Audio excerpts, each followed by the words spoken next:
السلام علیکم ورحمۃ اللہ وبرکاتہ۔ معزز ناظرین، امید ہے کہ آپ خیر و عافیت سے ہوں گے۔ اللہ تعالیٰ آپ کو ہمیشہ خوش رکھے۔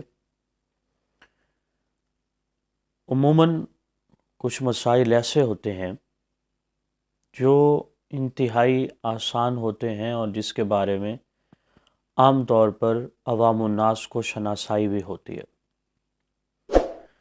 لیکن ہمارے وہ دوست جو بالکل مسجد کے قریب نہیں ہوتے، علماء کرام کے قریب نہیں ہوتے، تو وہ ایسے مسائل پوچھتے ہیں کہ انسان حیران رہ جاتا ہے۔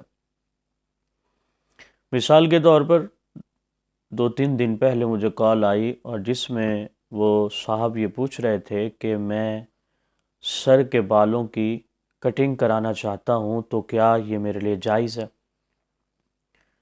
تو میں نے انہیں سمپل سا جواب دے دیا کہ جی ہاں، سر کے بال آپ کٹوانا چاہتے ہیں تو اس میں کسی قسم کا کوئی حرج نہیں۔ اور اس سے پہلے میں اپنی ایک ویڈیو ریکارڈ کرا چکا ہوں جس میں بتایا گیا کہ یہ تو سر کے بال تو دور، زیر ناف بالوں کو بھی بغیر کسی کراہت کے صاف کیا جا سکتا۔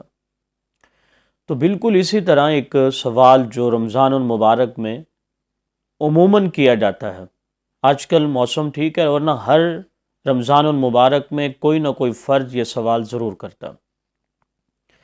ایک سوال تو یہ کیا جاتا ہے کہ کیا رمضان المبارک میں روزے کی حالت میں سر پر مہندی لگوائی جا سکتی ہے؟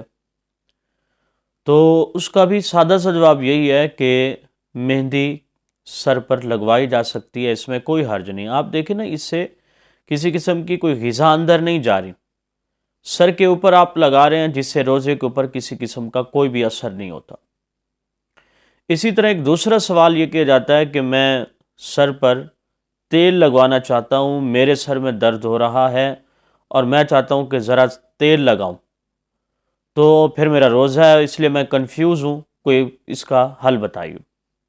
اب اس میں کنفیوز ہونے کی ضرورت ہی نہیں ہے، اس لیے کہ سر کے جو بال ہیں اس کے اوپر اگر آپ تیل لگانا چاہتے ہیں تو لگا لیجئے، اس میں کوئی حرج نہیں ہے، اور اگر آپ ان پہ مہندی لگانا چاہتے ہیں تو بھی شریعت کے لحاظ سے یہ لگانا جائز ہے، اس میں کسی قسم کا کوئی حرج نہیں۔